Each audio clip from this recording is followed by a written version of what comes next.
Friends, मेरा नाम धीरेन्द्र पांडे है। मैं सतना से बिलोंग करता हूँ। मेरे गांव का नाम हरदुआ उबारी है। मेरे को हार्ट में वाल्व में प्रॉब्लम हो गई थी आज से करीब 2 साल पहले। मैं काफ़ी ज़्यादा परेशान था। 2 वाल्व मेरे पूरी तरह से ख़राब हो गए थे। काफ़ी ज़्यादा परेशान था, इधर उधर भटक रहा था। फिर मैं आया तो मैंने नागपुर गया तो वहाँ पे मैंने अपना इलाज करवाने का प्रयास किया, पर मैं वहाँ पे नहीं हो पाया क्योंकि उस टाइम में मेरा आयुष्मान नहीं बन पाया था और आर्थिक स्थिति काफ़ी ख़राब थी। उसके बाद हम कई लोग बताए तो उनके कहने में हम दिल्ली भी गए।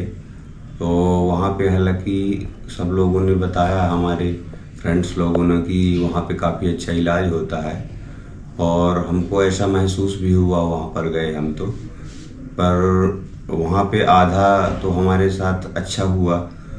काफ़ी बीच का जो प्रोसेस रहा बढ़िया रहा। ईको हुआ, सारी जांचें हुई, पुरानी रिपोर्टें देखी गई नागपुर की, सब कुछ अच्छा नए सिरे से किया गया। पर उसके बाद इतना ज़्यादा हमको वेट करा दिया गया, इतना ज़्यादा वेट करा दिया गया। 6 यूनिट वहाँ पे हमने ब्लड भी डोनेट किया डॉक्टर साहब के कहने पर, हॉस्पिटल के कहने पर। उसके बाद फिर डेंटल चेकअप भी हुआ।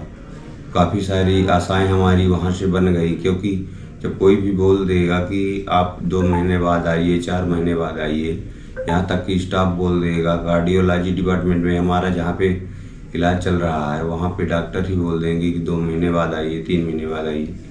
तो हर व्यक्ति की ऑब्वियसली बात है कि हर व्यक्ति चाहेगा कि हमारा चलो होने वाला है इलाज, और हर व्यक्ति वहाँ पे आएगा जाएगा, आना जाना क्यों छोड़ेगा, क्योंकि आशा ही तो उम्मीद की किरण होती है। उसके बाद भी फिर हम कई बार गए, कभी 2-3 महीने का बोला गया, कभी 4 महीने का बोला गया। हमने बताया भी कि सर हमको प्रॉब्लम बहुत ज़्यादा है, स्वेलिंग हो रही है, खाना नहीं पच पा रहा है, नींद नहीं आ रही। फिर भी बोला जाता था वहाँ पे कि आपके जैसे कई सारे पेशेंट हैं, आपसे भी ज़्यादा पीड़ित है। यदि आप अपने आप को 80% 70% मानते हो अनफिट, तो आपसे भी ज़्यादा 90% पीड़ित, 95% पीड़ित है।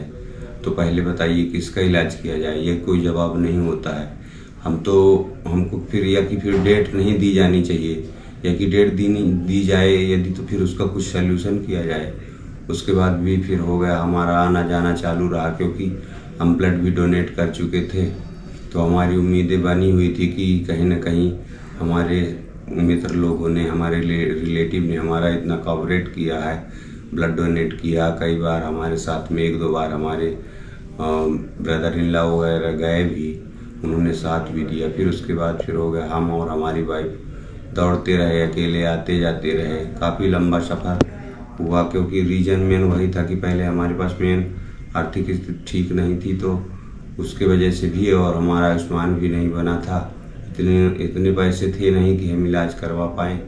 यही सब हो गया, दौर चलता रहा। फिर कुछ हमारे रिलेटिव ने ही कुछ ऐसा सल्यूशन बताया, आपस में चर्चाएं हुई कि आप कब तक वहाँ पे आते जाते रहोगे, आपको तकलीफ़ ज़्यादा हो रही है। हमको रियल में तकलीफ़ ज़्यादा हो भी रही थी। तो अभी चंद कुछ दिनों की पहले की ही बात है, अभी लगभग 25-30 दिन पहले की बात है, कि हमारे रिलेटिव ने कहा। फिर हमने भी सोचा कि बात सही है, दिनों दिन परेशानियाँ बढ़ती जा रही हैं ज़िंदगी में। आज का कल का कुछ स्वस्थ व्यक्ति का तो ठिकाना होता नहीं है, और हमको भी कुछ हो जाए, हमारी बीवी है, बच्चे हैं, छोटे छोटे बच्चे हैं, तो किसके भरोसे रहेंगे। मेरा पूरा नाम धीरेन्द्र पांडे है, मेरी वाइफ का नाम मेरे साथ में सीमा पांडे है। मेरे छोटे छोटे 2 बच्चे हैं, बड़े वाले का नाम समर्थ पांडे है, छोटे वाले का नाम हर्षित पांडे है। मेरे माता पिताजी का नाम श्री शिव कुमार पांडे, मेरे पिताजी का नाम श्री शिव कुमार पांडे, मेरे माता जी का नाम श्रीमती प्रभा पांडे है। मैं एक छोटे गांव से, छोटे शहर से बिलोंग करता हूँ। यही सब चीज़ें हैं। फिर उसके बाद हम तो अभी थोड़े दिन पहले ही बंसा लाए, तो यहाँ पे हमने आयुष्मान के तहत बात करी। काफ़ी अच्छा सब लोगों ने, पूरे स्टाफ ने हमको कोऑपरेट किया।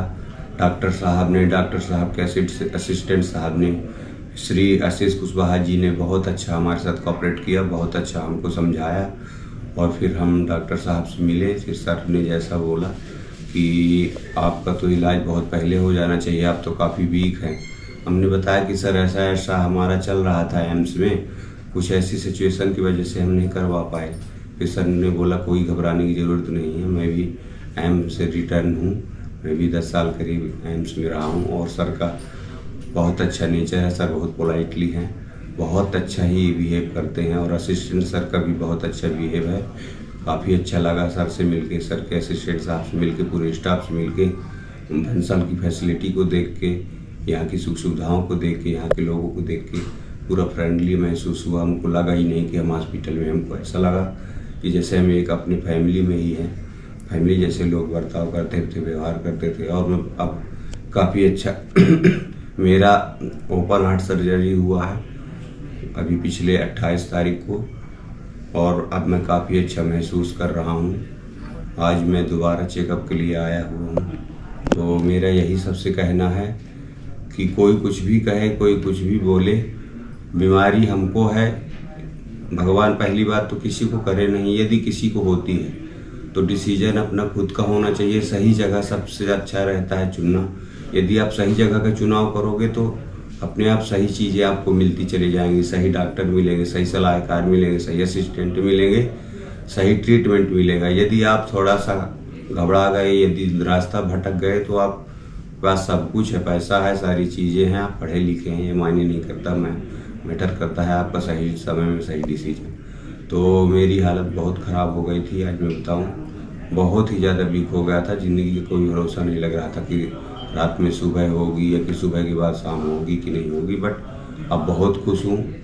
डॉक्टर साहब से भी मिल के, डॉक्टर साहब के इलाज से, असिस्टेंट साहब से मिल के, उनके बर्ताव से, सब लोगों के कॉपरेट से बहुत खुश हूँ। कोई किसी तरह की दिक्कत नहीं है। बस चंद दिनों में और अच्छा हो जाऊँगा, बस प्रोसेस चल रही है जी। थैंक यू, धन्यवाद।